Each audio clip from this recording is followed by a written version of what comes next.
오늘 뉴스를 보니까 북한군이 1만 명 정도가 투입됐다고 합니다. 그리고 대부분 나이가 10대 후반에서 20대 초반이라고 합니다. 그러니까 징집된 지 얼마 안 된 훈련되지 않은 자들이에요. 그러니까 전문 어떤 군인들이 아닌 거죠. 그리고 이제 사진, 영상 이런 걸 보니까 전문가들이 너무 이 나이대치고 군인치고 왜소하고 작다는 거예요. 그래서 북한 전체적으로 영양실조일 가능성도 있다고 합니다. 무기도요, 최신식 무기가 아니라 다 노후된 오래된 장비들을 씁니다. 그리고 그 한참 어린 친구들이죠. 그분들을 데려가면서 가족들한텐 훈련 간다고 거짓말을 하고 애들을 데려간 거예요. 그 어린 북한 군인들을. 근데 여러분, 그 말이 통하겠어요? 북한에서 러시아를 배웠겠어요? 뭐 영어를 배웠겠어요? 사실 말이 안 통하니까 30명당 한 명씩 통역을 붙인대요. 그 북한군이 30명당 한 명씩 통역해주는 사람이 붙는데, 여러분, 이 전쟁의 위급한 상황 가운데 그 통역이 제대로 되겠습니까? 어떤 전달이 제대로 되겠습니까? 거의 이제 총알바지로 죽으러 가는 거죠. 여러분, 우리가 계속 기도해야 될 줄 믿습니다. 아멘. 우리가 열방을 위해 기도하는 것이 헛되지 않음을 믿습니다. 우리 기도를 주님이 사용하셔서 또 그들을 향해 구원의 길들을 여실 것을 소망합니다. 왜 긴박하게 기도해야 되냐면, 이미 전쟁에 투입된, 전선에 투입된 인원들이 있고 그 인원들 중에 한 명 빼고 다 사망했을 것이라고 추정한다고 합니다. 그러니까 이제 계속 전선에 투입되는 족족 죽어나갈 가능성이 높다는 거예요. 그럼 주님이 열방을 긍휼히 여기심을 믿습니다. 주님, 북한을 긍휼히 여겨주십시오. 우리가 주님께 간절히 기도하고 저 열방을 긍휼히 여겨주십시오. 주님께 기도하면 좋겠습니다. 우리 오늘 본문 요한복음 5장 5절에서 16절 먼저 읽도록 하겠습니다. 요한복음 5장 5절에서 16절, 저와 여러분 한 절씩 교독하며 읽도록 하겠습니다. 거기 38에 된 병자가 있더라. 예수께서 모든 것을 보시고 병이 와서 모든 줄 아시고 내가 가고자 하냐. 병자가 대답하여, 주여, 물이 움직일 때에 나를 못에 넣어주는 사람이 없어 내가 가는 동안에 다른 사람이 먼저 내려가나이다. 예수께서 이르시되 일어나 내 자리를 들고 걸어가라 하시니 그 사람이 곧 나아서 자리를 들고 걸어가니라. 이날은 안식일이니 유대인들이 만나 사람에게 이르되 안식일인데 네가 자리를 들고 가는 것이 옳지 아니하니라. 대답하되, 나를 낫게 한 그가 자리를 들고 걸어가라 하더라 하니, 그들이 그때 너에게 자리를 들고 걸어가라 한 사람이 있느냐하되 고침을 받은 사람은 그가 누구인지 알지 못하니 이는 거기 사람이 많으므로 예수께서 이미 피하셨음이라. 그때 예수께서 성전에서 그 사람을 만나 이르시되 보라 네가 나았으니 더 심한 것이 생기지 않게 다시는 죄를 범하지 말라 하시니 그 사람이 유대인들에게 가서 자기를 고친 이는 예수라 하니라. 그러므로 안식일에 이런 일을 하신다 하여 유대인들이 예수를 박해하게 된지라. 아멘. 여러분, 예수님이요 많은 병자들을 고치셨지만 그 중에 유독 유명한 몇 명이 있습니다. 38년 된 병자도요 유명한 병자예요. 좀 알려진 케이스가 좀 알려진 유명한 병자인데 38년 동안 아팠는데 이 사람이 몇 살 정도겠습니까? 38년 이상은 됐겠죠. 그러니까 나이가 좀 있어요. 얼마나 오랫동안 고통했는지 이게 가늠조차 되지 않습니다. 이 38년 동안 병자였다. 얼마나 그 인생이 망가지고 힘들었을까를 이게 우리가 감히 추측하기도 어렵다는 거죠. 베데스다가 동하면 거기 먼저 들어가는 사람이 병을 낫는다라는 이제 그런 소문이 있고 그런 일들이 있으니까 그 앞에 침상 깔고 이불 깔고 계속 그것만 보고 있는 거예요. 밥을 자유롭게 먹었겠습니까? 화장실을 편하게 다녀왔겠습니까? 잠이라고 제대로 잤겠습니까? 누가 먼저 들어갔겠어요? 경증 환자들이 먼저 들어갔겠죠.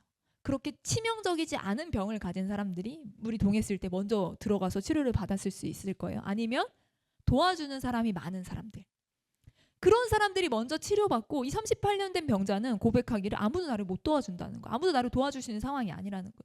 그러니까 물이 동하더라도 내가 들어가기까지 한참이 걸리고 먼저 경증 환자들 도와주는 사람들이 먼저 와서 치료를 받기 때문에 이 환자가 그래도 그 일말의 가능성을 못 버리고 거기 있는 거잖아요. 집으로 못 들어가고 있어요.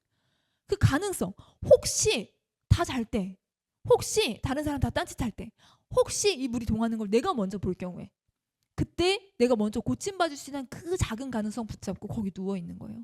그러니까 잘 때도 속이 막 쪽잠 자고 계속 깨는 거죠. 어떻게 중간에 동할까봐. 밥 먹다가도 막 계속 쳐다보고 먹어야 되고. 이 매여서 사는 삶인데 베데스다만 쳐다보고 있을 때 회복이 없었죠. 근데 우리 예수님이 이 병자에게 찾아가시고 이 병자를 회복해 주십니다. 너무나 기쁘고 너무나 감사하고 나랑은 상관없는 사람이지만 38년 아팠다가 나았다고 하니까 나라도 막 박수 쳐주고 싶고 나라도 막 너무 잘 됐다 막 축하해주고 싶은 그런 마음이에요. 근데 예수님은 왜 이 병자를 고쳐주면서 네 침상을 들고 가라고 했을까요? 네 자리를 들고 가라고 왜 그랬을까요? 그 누웠던 자리. 그 자리가요. 뭐 에이스 침대처럼 좋은 매트리스예요? 요즘 뭐 캠핑용 에어 매트리스 잘 나오는데 그런 좋은 비싼 거예요? 이게 짚을 채워 만든 침상이고 캠프용 접이식 침대처럼 되게 초라한 그런 침대라고 해요. 원어로 봐도 여러 설명을 봐도. 그리고 단지 한 사람만 겨우 누울 수 있는 그런 그냥 진짜 간이 침대란 말이에요. 그리고 그것도 38년 아픈 동안 매년 갈았을까요? 1년 쓰고 버리고 1년 쓰고 버리고 좀 꺼진 것 같은데 버리고 그랬을까요? 도와주는 사람 한 사람 없는 상황에서 그렇게 그 깨끗하게 그 침상을 바꿨을 거라고는 기대하기 어렵죠. 그리고 오래 누워 있으면 여러 신체적 문제가 생깁니다. 그래서 이렇게 그 한 번씩 몸을 뒤집어 줘야 되고 몸을 방향을 바꿔주고 해야지 욕창이 생기지 않을 수 있어요. 근데 그렇게 오래 누워 있다 보면 그 자기 몸도 성하지 않지만 그 누워 있는 자리도 성하지 않았을까요? 뭐 욕창이 터진 뭐 핏덩어리가 있는 그런 흔적도 있었을 수 있고, 아니 누워서 많은 시간을 보내기 때문에 그 침상이 많이 꺼져 있는 상태고 깨끗하지 않은 상태고 그게 그렇게 좋은 게 아니고 무엇보다 그걸 보면 자기 38년 동안 아팠던 그 상함의 흔적이 가득 있잖아요. 그 침상 병자 입장에서 그거 가져가고 싶었겠어요? 그거 막 너무 소중해서 이거 없으면 이거 가져가서 자야지 뭐 이런 거겠어요? 아니잖아요. 근데 예수님은 왜 그거를 들고 네 자리를 들고 가라고 하셨을까요? 내가 만약에 눈이 안 보이는 사람이라면 눈이 안 보일 때 내가 막 음식을 먹으면 옷에 막 흘리는지 잘 모르잖아요. 근데 내가 눈을 떴어. 그러면 내 옷이 깨끗하지 않다는 걸 깨달았을 때 옷을 갈아입고 싶잖아요. 나라면 내가 38년 동안 그 침상 거기 누워 있었더라면 이게 일어난 순간 이 침상은 진짜 쳐다도 보기 싫을 것 같고 이거를 새 걸로 바꾸고 싶을 것 같고 이걸 굳이 챙길 만큼 나한테 막 애착 침상, 막 소중한 침상 이런 게 아니었을 거란 말이에요. 예수님 왜 그걸 가지고 가라고 했을까? 예수님이요 애프터 서비스를 한번 해주세요. 이후로 AS를 한번 해주시죠. 요때 금방 헤어지잖아요. 사람이 많아서. 그래서 누가 너 고쳤니? 너 누가 침상 들고 가라는데 모르는데요. 근데 성전에 있을 때 예수님이 찾아가 주세요. 다시 한번 이게 애프터 서비스에서 뭐라고 하세요? 네가 나았으니까 더 심한 게 생기지 않게 죄를 짓지 말라고 하십니다. 그러니까 이 병 고친 후에 후속 조치를 한번 해주시는데 아무래도 네가 다시 병에 걸리지 않게 죄를 짓지 말라고 한 걸 보아서 이 병이 어떤 죄에서 기인했을 가능성이 있다는 거죠. 그러니까 이 침상을 들고 가라고 하는 게 죄를 기억하게 하려는 어떤 수단이었을까요? 침상 볼 때마다 생각날 거 아니야. 다시는 눕고 싶지 않아.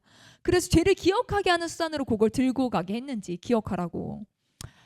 모르겠어요. 그래서 38년 동안 누워 있었으면 여러분 혹시 그 한 1년 누워 계신 분 안 계시죠? 안 계셔야 할 텐데 그 1년 정도 그 어르신들이 못 일어나고 누워 있으면요 근육이 빠져요. 건강한 성인 남자들도 근육이 빠져요. 그리고 살도 빠지고 앙상하게 뼈만 남습니다. 그저 38년 동안 자유롭게 움직일 수 없는 환자였다면 얼마나 그 누워서 팔은 좀 썼겠죠. 근데 그 다리가 얼마나 근육이 없고 근육이 아예 없겠죠. 근육이 없고 마르고 앙상했을지 여러분 그러면요 그런 환자들이 일어나잖아요. 1년만 누워있던 환자도 일어나면요 일어나서 바로 못 돌아다녀요. 위험합니다. 왜냐하면 근육이 없기 때문에 오랜만에 걷기 때문에 여러 재활 치료들을 해야 돼요. 그러니까 처음에 이 사람이 완치가 되면 회복되면 휠체어부터 타야 되고 그러면서 조금씩 재활 치료하면서 치료받고 하면서 근육도 조금 붙고 건강이 좀 여러 운동신경도 좀 돌아오고 회복이 되면 그때 이렇게 정상적으로 좀 이렇게 외출하고 돌아다닐 수 있잖아요. 38년 누워있던 병자가 일어나서 침상을 들고 가. 아니 뭐 아주 깃털 같은 구스 침낭 이런 건 아니었을 거니까 무게가 어느 정도 있었을 거잖아요. 그러니까 요걸 들고 간다. 그러면 뭐예요? 이 사람이 완벽히 회복되었다는 거에 대한 어떤 상징일 수도 있는 거예요. 이 사람이 단지 그냥 일어날 수 있게 됐건 뿐만이 아니라 또 일어나서 걷고 뭔가를 들고 하기까지 균형을 잡고 또 어떤 일상 걷기까지 어떤 이 사람의 완벽한 회복, 완전한 회복의 심볼로서 이걸 들고 가라고 하신 걸 수도 있어요. 뭐 이런저런 추측을 할 수 있지만 성경이 정확하게 말하고 있지 않기 때문에 뭐 픽스할 수는 없습니다. 다양한 어떤 추측과 생각을 할 수 있죠. 근데 한 가지 분명하게 말할 수 있는 건 뭐냐면요, 요 자리 들고 가는 것 때문에 문제가 생겼어요. 이 자리를 들고 간 것 때문에 안식일이었어서 문제가 생겼어요. 왜냐하면 안식일에 당시 율법상 뭘 옮기면 안 돼요. 율법을 중요하게 생각했던 유대인들이니까. 그래서 이 사람이 자리 들고 가는 걸 보고 아니나 다를까 태클을 겁니다. 너 왜 안식일에 자리 들고 가냐? 또 반격이 오는 거죠. 그러니까 예수님은요, 안식일에 자리를 들고 가면 문제가 생길 걸 몰랐을까요? 이방인이었어요? 외국인이었어요? 유대인이셨어요. 율법을 아셨어요. 그 사람들이 어떤 거에 이 소위 발작 버튼이 눌리는지를 아셨어요. 그러면 자리 그냥 놓고 너 갔다가 주중에 와서 치워 이렇게 해도 괜찮은데, 안식일인 거 알면서 사람들이 싫어할 거 알면서 굳이 이 자리를 들고 가라고 왜 하셨을까? 자리를 버리고 그냥 걸어가면 이 사람이 뭐 고침받은 사람인지 뭔지 모르잖아요. 그냥 인파에 섞여가지고 지나가는 1인으로 그냥 집에 가거나 할 수 있는 건데, 진짜 본질은 뭐예요? 병 고친 거예요. 진짜 중요한 건 뭐예요? 병이 나은 거예요. 그리고 자리를 옮기는 건 어쩌면 되게 부가적인 거예요. 굳이? 왜? 자리 놓고 가도 되고 버려도 되고 다음날 와서 챙겨가도 되고 38년 동안 거기 있었는데 뭐라고 하겠어요? 그죠? 이건 이 본질적인 요소가 아니란 말이에요. 되게 부가적인 요소인데, 본질적 요소가 아닌 이 부가적인 것 때문에 예수님이 나중에 마지막, 우리가 읽은 마지막 거기에 보면 16절에 보면, 그러므로 안식일에 이러한 일을 행한다 하여 유대인들이 예수를 박해하게 된지라라고 합니다. 그러니까 이 되게 중요하지 않은 것 때문에 이 박해하는 일이 생기기까지 왜 이거를 들고 가라고 하셨을까 질문할 수밖에 없다는 거죠. 근데 여러분 10절에 보면요, 그 태클, 문제 제기를 받을 때 뭐라고 하냐면요, 네가 자리를 들고 가는 게 옳지 않다잖아요. 그러니까 11절에 뭐라고 하냐면, 그 병자, 38년 된 병자가 대답하되 나를 낫게 한 그가 자리를 들고 걸어가라 하더니. 여러분 이 얘기를 딱 들었어. 그럼 어떤 반응이 약간 정상적인 반응이에요? 너 나았어? 뭐 너 아팠어? 어디가 아팠는데 어떻게 난 거야? 와, 신기하다. 너 자세히 보니까 38년 된 그 병자구나. 얼굴 알았든 몰랐든. 네가 많이 아팠구나. 근데 고쳐졌다고? 병에서 나았다고? 그리고 그 병을 낫게 한 사람이 있다고? 그 사람이 누구야? 이게요, 정상적인 반응이죠. 이게 보편적인 반응입니다. 아팠구나, 나았구나, 네가 낫게 한 그가 있구나. 근데 사람들이 12절에 뭐라고 해요? 유대인들이 뭐라고 물어보냐면, 그들이 묻되, 혹시 앞에 떴나요? 함께 읽어보겠습니다. 시작. 너에게 자리를 들고 걸어가라 한 사람이 누구냐 하되. 너를 낫게 한 그가 누구냐라고 물어보지 않아요. 나를 낫게 한 그가 이 자리를 들고 들어가라고 했어 라고 이 사람은 나를 낫게 한 그라고 합니다. 그러면 나았구나, 회복됐구나, 병에서 고쳐졌구나, 도대체 너를 낫게 한 사람이 누구야? 이게 정상적인 반응인데, 이걸 들은 사람들은 뭐라 그러냐면, 그래서 네가 나았든 안 나았든 상관없고 너에게 자리를 들고 가라 한 사람이 누구냐고 물어봅니다. 완전히 포인트가 달라요. 나를 낫게 한 그가 아니라, 다 필요 없고 그래서 너 그 침상을 옮기라 한 사람이 누구냐고 라고 사람들이 집중한다는 거죠. 놀라운 생명의 일이 일어났지만 그것보다 중요한 게 뭐예요? 안식일을 어겼다는 율법의 기준이 훨씬 더 중요한 거예요. 38년 동안 양문 옆에서 구걸하던 그를 수시로 봤을 수 있어요. 얼굴이 익숙했을 수 있어요. 뭐 몰랐을 수도 있죠. 근데 어쨌든 나라도 지금 2000년 지난 나라도 박수를 쳐주고 응원해주고 격려해주고 너무 애썼다 하고 싶은데, 그 현장에서 그 나은 사람을 직접 만난 그 사람들은 뭐라고 하냐면, 그 사람이 고침받고 안식을 누리고 행복하게 되고 평안을 얻게 되고 그 상관없고 격려와 기쁨 하나도 없고 안식일을 어긴 거에 분노하는 그 예루살렘의 그 종교 지도자들의 실상이 본문 가운데 드러난다는 거지. 이걸 종교성이라고 해요. 종교성. 율법에 대한 열심이 대단합니다. 말씀의 기준을 지켜서 살려고 엄청나게 노력합니다. 근데 긍휼과 사랑은 온데간데 없는 거예요. 그리고 예수님이 왜 자리를 들고 가라 하셨나? 이 본질적인 병고침으로 공격받으신 게 아니라 이 부가적인 자리를 들고 옮기심으로 공격받으셨잖아요. 유대 율법 지도자들은요, 사람 고쳐진 것보다 자리 들고 옮기는 게 훨씬 더 중요하게 여겼던데 그 생명이 없는 형식과 율법을 예수님이 도전하신 거예요. 여러분, 이런 일들이요, 이 사복음서에 신약에 보면 예수님의 행정 가운데 굉장히 많이 일어나요. 저는 예수님을 보면서 굳이 안식일에 또 나 같으면 약속 잡자. 너 언제 올래? 너 내일 올 테니까 여기 있어라. 그런 식으로 좀 불필요한 긁어부스럼 만드는 일들을 굳이 넘어가겠어. 다 같이. 저는 갈등을 만드는 걸 싫어하거든요. 저는 관계에서 문제가 생기는 걸 조금 견디기 어려워하는 그런 캐릭터이기 때문에 저라면 저들도 생각해줘야 되고 얘도 생각해줘야 되면 그래, 오늘 밤 12시 땡 지나고 그냥 해가 지면, 거기는 해가 지면 하루가 지나니까 해가 지고 다시 찾아올게. 너 여기 좀만 기다려. 이렇게 조금만 스케줄 조절하면 될 텐데 예수님은 그렇지 않으신다는 거예요. 저희 본문 한 군데 더 함께 읽겠습니다. 누가복음 13장 10절에서 16절입니다. 누가복음 13장 10절에서 16절. 마찬가지로 저와 여러분 한 절씩 교독하며 읽도록 하겠습니다. 예수께서 안식일에 한 회당에서 가르치실 때에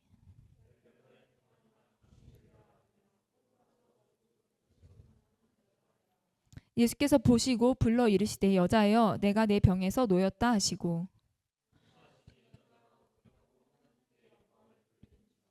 회당장이 예수께서 안식일에 병 고치는 것을 분내어 무리에게 이르되 일할 날이 엿새가 있으니 그동안 와서 고침을 받을 것이요 안식일에는 하지 말 것이니라 하거늘.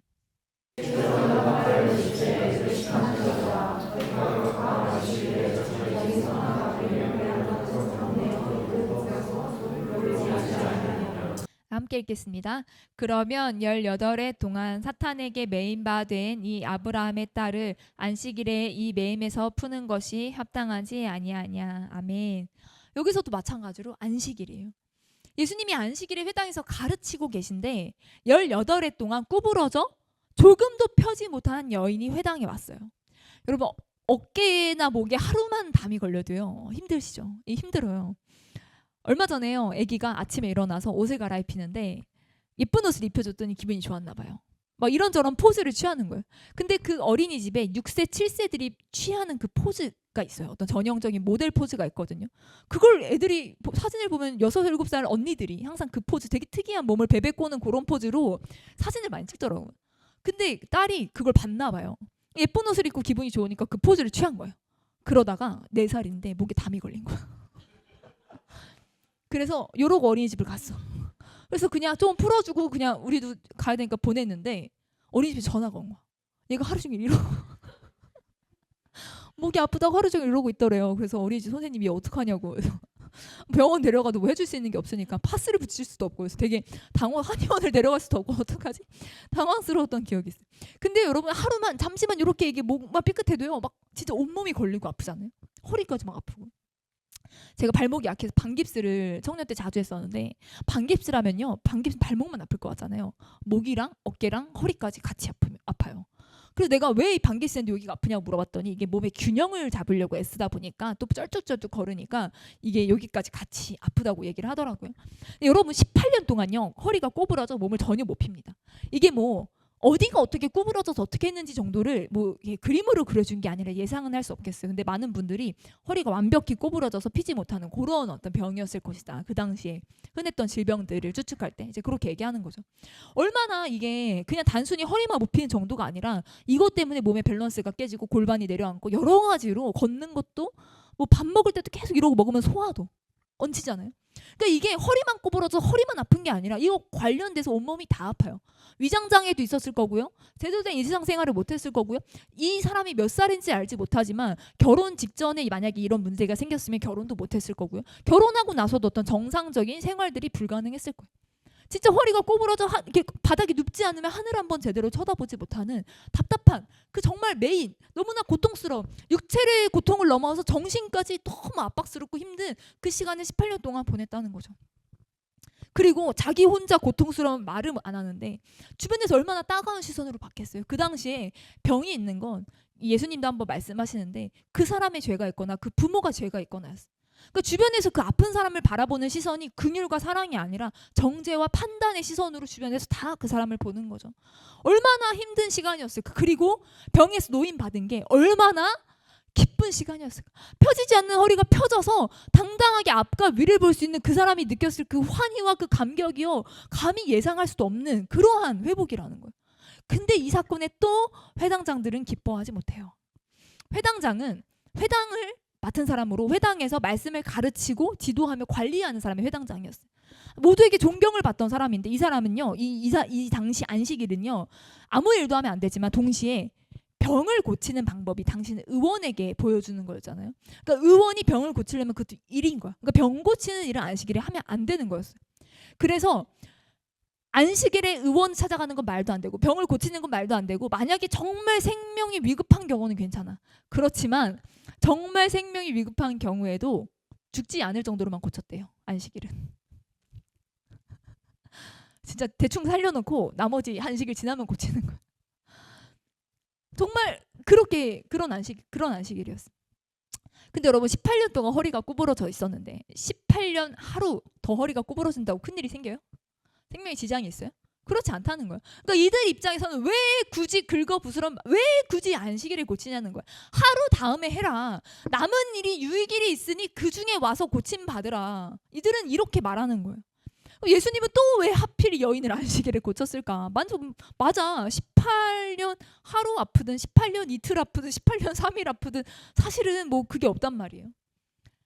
여러분, 이 여인을 왜 안식일에 고치셨을까 생각할 때 예수님은요, 이 여인이 안식일에 하루라도 더 하루라도 더 고통하는 거를 원하지 않으셨던 거예요.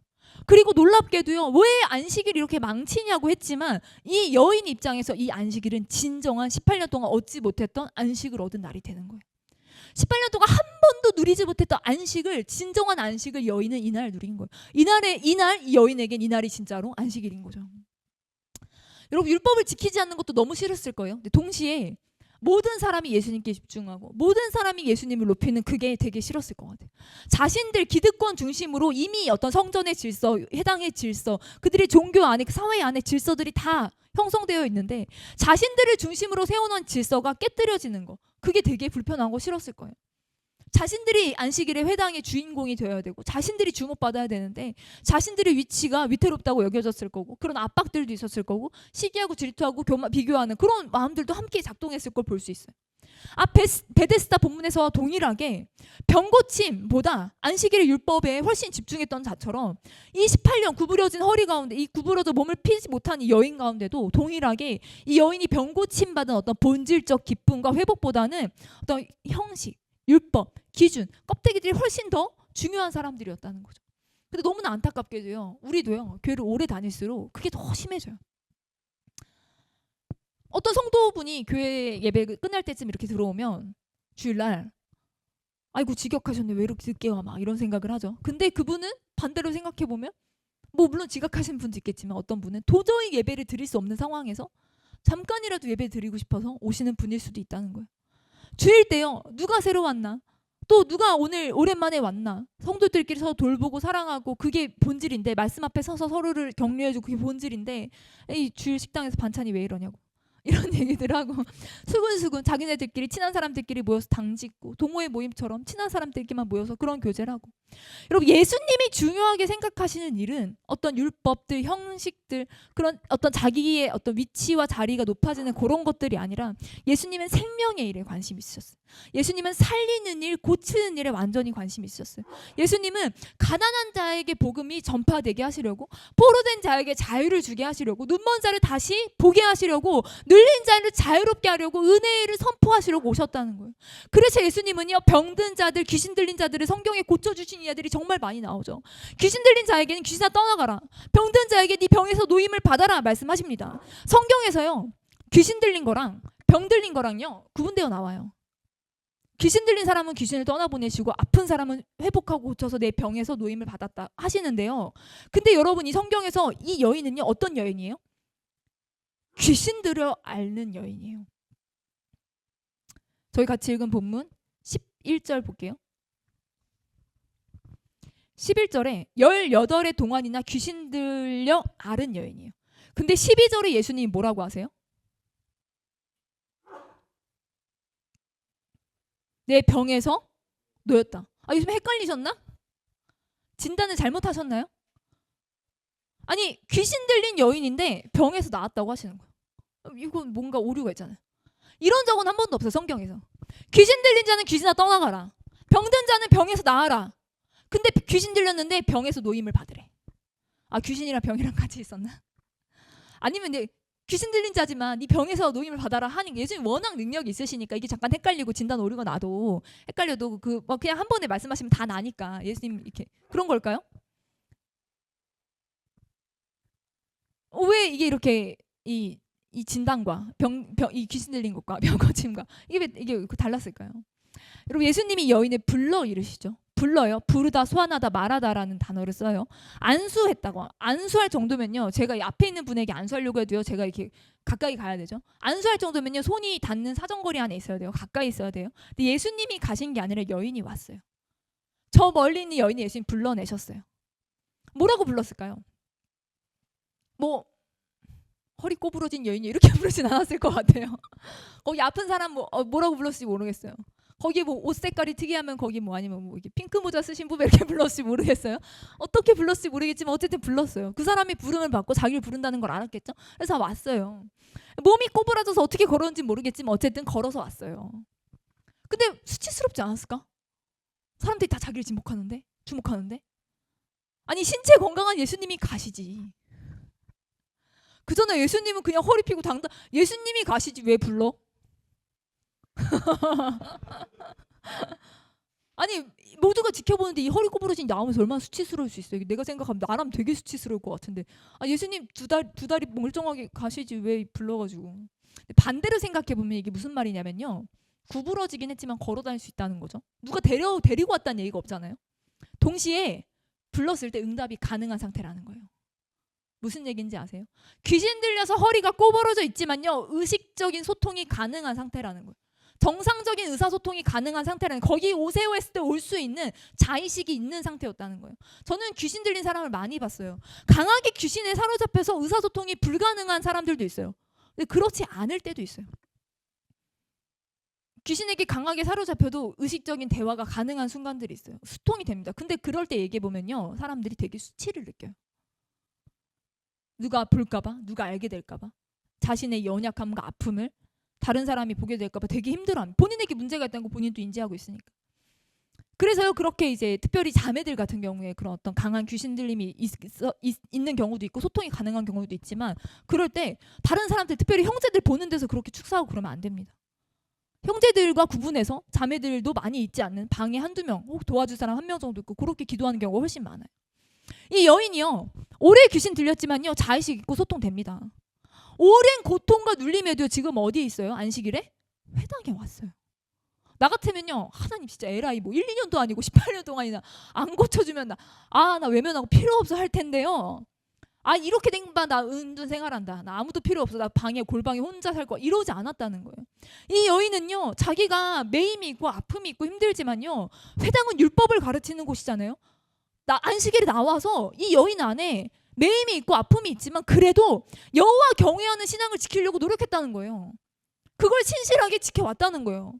이 꼬부라짐의 원인은요 분명히 귀신의 역사라고 말하고 있지만 예수님은 귀신아 떠나가라 하지 않으시고 네 병에서 노임을 얻었다 말씀하신다는 거예요. 왜? 나중에 사람들이 여자 볼 때마다 회당에 오겠죠. 허리가 구부러져서 왔는데 허리 펴고 당당하게 오겠죠. 올 때마다 저 여자 귀신 들렸던 여자야. 허리 꼬부러져 있었는데 그때 귀신아 떠나가라 했던. 신기하다. 이거랑 저 여자가 병에 걸렸었대. 허리 구부러지는 병이 있었는데 예수님이 고쳤어. 엄청 힘들었겠다. 이거랑요 달라요. 다릅니다. 이 여인이요 이후로 회당 가운데 나와서 자유롭게 예배할 수 있었을 거예요. 지나간 시간들에 대해서 귀신의 매임으로서가 아니라 병에서 노임받은 것으로 고치셔서 이 여인의 형상을요 존귀케 하시는 거예요. 이 여인의 이 자존심이나 수치스러움을 가리시는 거예요. 여러분 예수님이 여인을 배려하신 거예요. 그리고 뭐라고 말씀하세요? 아브라함의 딸이다. 예수님이요 아브라함의 아들이라고 말한 건 딱 한 사람 삭개오. 아브라함의 딸이라고 말한 거 이 여인 홀로 유일합니다. 예수님은요 단순히 병을 고치시고 귀신을 내쫓는 걸 넘어서서요 육체적인 질병을 넘어서요 그 상한 마음에 배려하십니다. 정말 사랑의 예수님이에요. 정말 인격적이세요. 예수님은요, 우리를 사랑하셔서요, 구원하려고 이 땅에 오셨습니다. 강압적으로 역사하는 분이 아니라요, 인격적으로 우리에게 사랑을 나타내시고 우리의 마음을 돌보시는 분이에요. 정말 섬세하신 사랑, 정말 배려하시는 사랑, 그것을 느낀다는 거예요. 여러분, 신앙생활 하면요, 우리도 모르게 계속 종교성이 쌓여요. 종교적이지 않고 싶은데 계속 종교적이게 돼요. 우리 안에 계속 종교에 대한 부분들이 어떤 신앙, 깨끗한 하나님을 향한 사랑과 열정이 아니라 어떤 종교들이 우리 안에 종교성들이 계속 쌓이게 됩니다. 그 종교성을 배제하는 가장 쉽고 분명한 방법 알려드릴게요. 이게 종교적으로 내가 하는 건가 아니면 진짜 하나님 앞에 깨끗하게 하는 건가 구분하는 방법. 뭐냐면요, 사랑인가 아닌가예요. 정말 단순하고 쉽습니다. 무엇이 하나님의 뜻인지 모르겠잖아요. 사랑을 선택하면 됩니다. 더 사랑하는 게 무엇인지를 고민하고 선택하면 돼요. 사랑해서 계명을 지키는 거지, 계명을 지키기 위해 사랑을 버리는 거는 종교라는 거예요. 종교성이라는 거예요. 이 여인을 사랑하셔서 예수님은요, 안식일에 하루라도 이 여인의 고통을 연장하지 않으시고 여인을 존귀케 정말 사랑으로 배려하시며 여인을 고치실 때요, 이루어지게 될 온갖 갈등들을 예상하시고도 자유케 하신다는 거예요. 여러분, 우리에게 각자 말할 수 없는 다 다른 눌림과 아픔들이 있습니다. 예수님은요, 우리를 고치시는 분인데요, 어떤 그냥 표면적인 문제, 그냥 어떤 보여지는 육체적인 문제, 어떤 상황적인 문제를 넘어서서요, 그 문제로 인해 상했던, 부러졌던 그 마음들까지 회복시키시는 분이라는 거예요. 우리의 수치를 가리우기 위해 대신 수치를 당하신 분이라는 거죠. 여러분, 허리가 굽어졌으면요, 예수님을 뭘 해도 볼 수가 없어요. 여러분, 예수님이 여인을 먼저 보셨어요. 도저히 예수님을 볼 수 없는 때가 있어요. 여러 압박들, 상황들, 문제들 속에 도저히 예수님을 보기 어려운 때라도 예수님이 우리를 먼저 보고 부르십니다. 아멘. 그럼 제가 20살 때 첫 선교지를 갔던 때가 필리핀이었어요. 그때 그 좀 팀이 특이하게 갔는데 여러 교회들 연합으로 갔어요.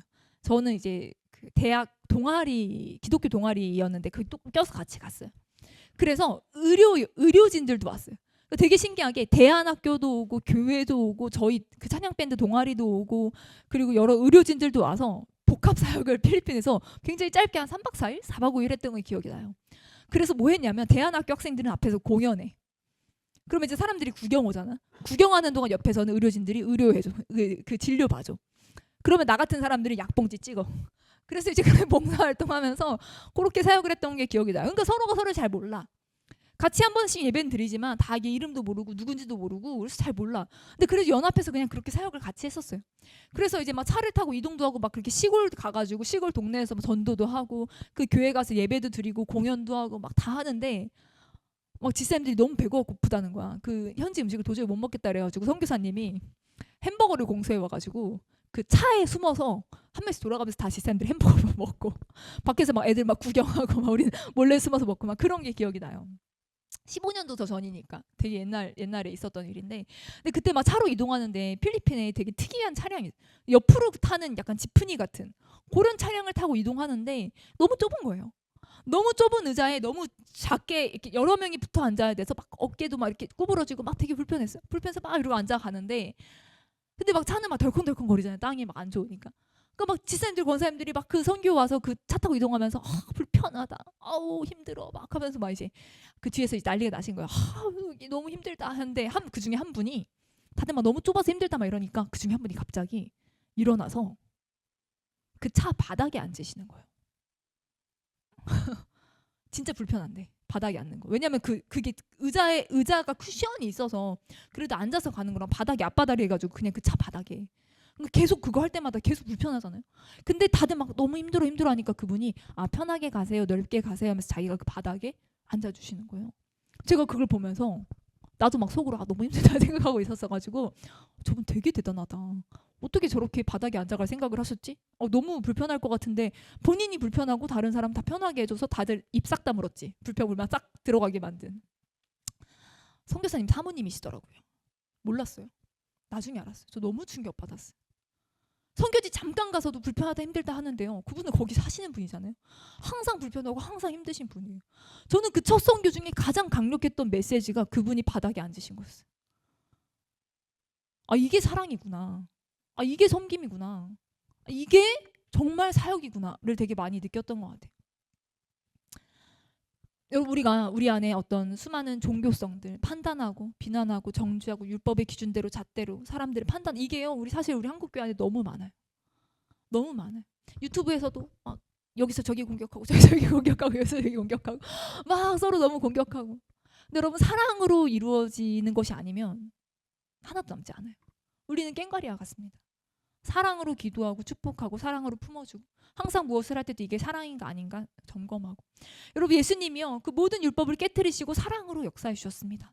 그리고 그 사랑으로 동일하게 우리를 찾아오시는 줄 믿습니다. 아멘. 모든 권위와 모든 체면과 모든 자존심 내려놓으시고 예수님 십자가 위에서 깨끗하게 발가 벗어주셨습니다.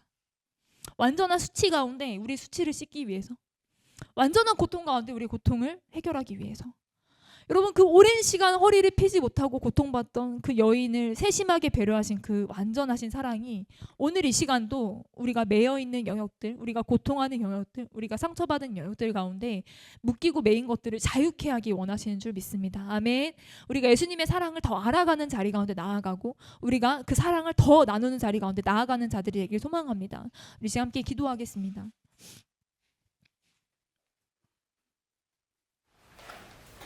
우리 함께 기도할 때 우리 안에 그동안 사랑이 없이 행했던 모든 것들 본질적 생명과 하나님 하기 원하시는 생명의 일들 곱치는 일들 사랑의 일들이 아니라 여러 껍데기로 사람들을 대하고 그것들을 더 중요하게 생각했던 우리 안에 있는 모든 종교성들을 회개하며 우리가 더 깊은 사랑을 아는 자리 가운데 나아가게 하십시오. 하나님 우리가 사랑으로 행하는 자들이 되게 하십시오.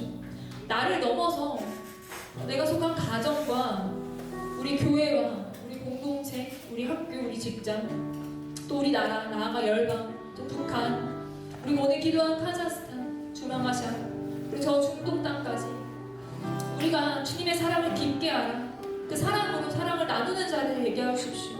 우리를 위해 모든 수치를 당하신 그 예수님의 사랑을 기억하며 우리를 세심하게 배려하시고 사랑하시는 그 사랑에 반응하며 우리도 동일하게 사랑하는 자로 서게 하십시오. 이 시간 함께 기도하며 주님께 나아가겠습니다. 내 사랑의 주님 기도합니다. 하나님 우리 안에 사랑 없이 행했던 그 모든 것들을 주님 회개합니다. 하나님 우리가 사랑 없이 판단하고 정죄하고 비난했던 하나님 서로 갈등하게 만들고 하나님 내가 가지고 당짓고 수고수고하고 하나님 모든 종교적인 율법과 껍질을 가운데 살아왔던 그 모든 죄악들을 주님 회개합니다. 하나님 그 모든 종교를 깨뜨리시고 사랑으로 하나님 사랑으로 38년 된 병자를 품으셨고 사랑으로 18년 허리 구부러진 그 여인을 품으셨습니다. 하나님 여인의 마음을 배려하시고 여인의 수치를 덮으시며 여인을 사랑으로 품으신 주님의 사랑을 기억합니다. 하나님 내 삶의 메인 영역을 주님께 올려드립니다. 내 삶에 고침받지 못하고 내 삶에 아직 해결받지 못한 내 삶의 죄와 엮여있는 영역들 내 삶의 상처와 있는 영역들 내 삶에 아직 내가 분투하고 있는 내 삶의 영역들 아직 치료받지 못한 아직 회복되지 않은 영역이 동일하게 나에게 있음을 고백합니다. 하나님 그것이 나에게 수치를 주고 때로는 그것이 나를 넘어지게 하고 때로는 그것이 나를 절망하게 하지만 이 시간 나 대신 수치를 당하신 예수의 사랑이 나에게 있음을 바라봅니다. 나를 부르신 그 사랑 나를 위해 십자가에 죽이신 그 사랑 나를 위해 죽으신 사랑 그리고 나를 위해 다시 사신 그 사랑이 오늘 이 시간 우리 가운데 일어나 우리가 믿음으로 바라봅니다. 예수님 우리를 세심하게 배려하시고 우리를 품으시는 그 성대하신 사랑 앞에 그 놀라우신 사랑 앞에 우리가 나아갑니다. 예 하나님 그 사랑에 반응하는 자로 우리가 서기 원합니다. 하나님 그 사랑에 반응하며 하나님 이 시간 내가 품어야 할 자들을 보여주십시오. 하나님 내가 품지 않고 정죄하고 비난하며 하나님 내가 사랑하지 않고 하나님 내가 손가락질하며 내가 자들의 손가락을 자들을 가는 대로 내 판단했던 그 모든 정죄들 그 모든 정죄의 의들을 멈추며 하나님 나를 사랑하신 그 사랑으로 나도 사랑하며 나아가게 하십시오.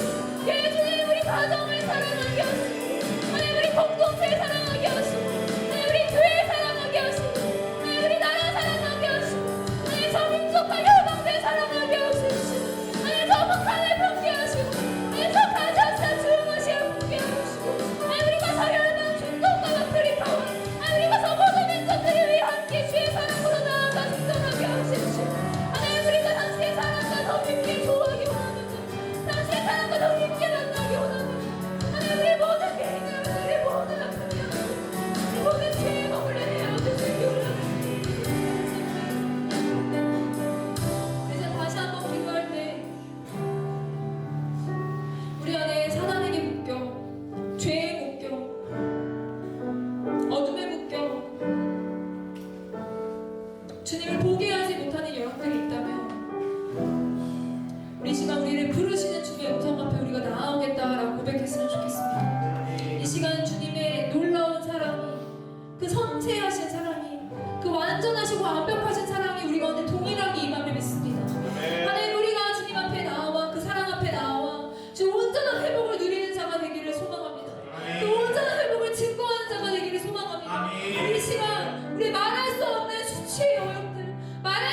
죄의 영역들, 우리가 말하기 어려운 우리 연약함의 영역들을 주님께 올려드리며 기도할